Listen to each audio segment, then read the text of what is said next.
I remained some time in the Lmbrn district, and saw and learnt many things. I owe most of what I learnt to Monsieur and Madame Jacot, who knew a great deal about both the natives and the district, and I owe much of what I saw to having acquired the art of managing by myself a native canoe. This recklessness of mine, I am sure, did not merit the severe criticism it has been subject to, for my performances gave immense amusement to others. I can hear Lmbrn's shrieks of laughter now, and to myself they gave a great pleasure. My first attempt was made at Taluga, one very hot afternoon. Monsieur and Madame Fauguet were, I thought, safe having their siesta. Orani was with Mademoiselle Gacon. I knew where Mademoiselle Gacon was for certain. She was with Monsieur Gacon, she was with Monsieur Gacon, and I knew he was up in the sawmill shed, out of sight of the river, because of the soft thump, thump, thump of the big water wheel. There was therefore no one to keep me out of mischief, and I was too frightened to go into the forest that afternoon, because on the previous afternoon I had been stalked as a wild beast by a cannibal savage, and I am nervous. Besides, and above all, it is quite impossible to see other people, even if they are only black, naked savages gliding about in canoes, without wishing to go and glide about yourself. So I went down to where the canoes were tied by their noses to the steep bank, and, finding a paddle, a broken one, I unloosed the smallest canoe.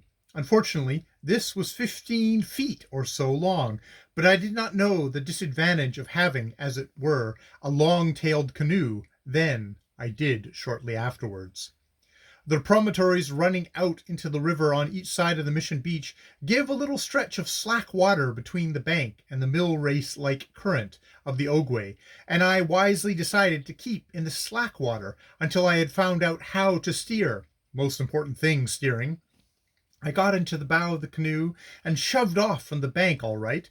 Then I knelt down, learning how to paddle standing up by and by. Good so far.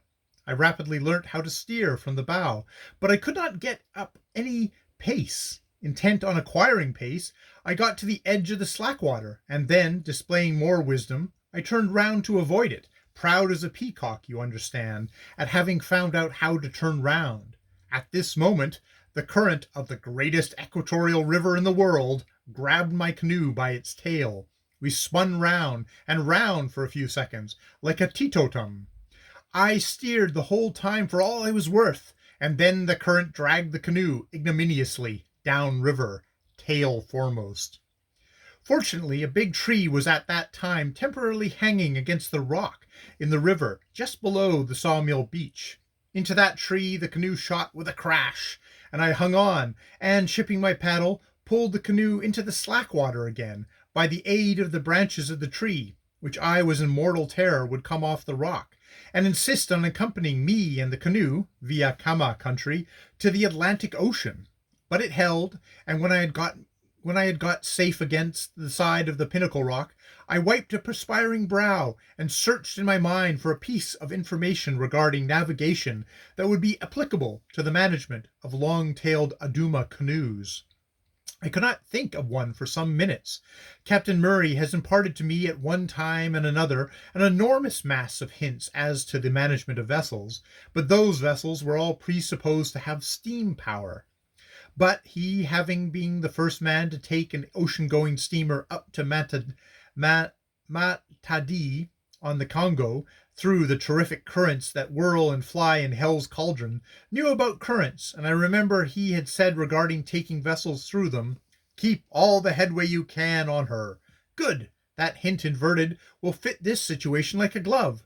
I'll keep all the tailway I can off her.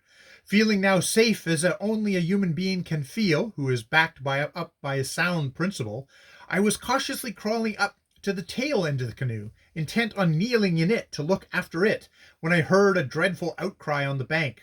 Looking there, I saw Mademoiselle Forget, Mademoiselle Gacon, Monsieur Gacon, and their attributive crowd of missionary children, all in a state of frenzy. They said a lot of things in chorus. "What?" I said. They said some more, and added gesticulations.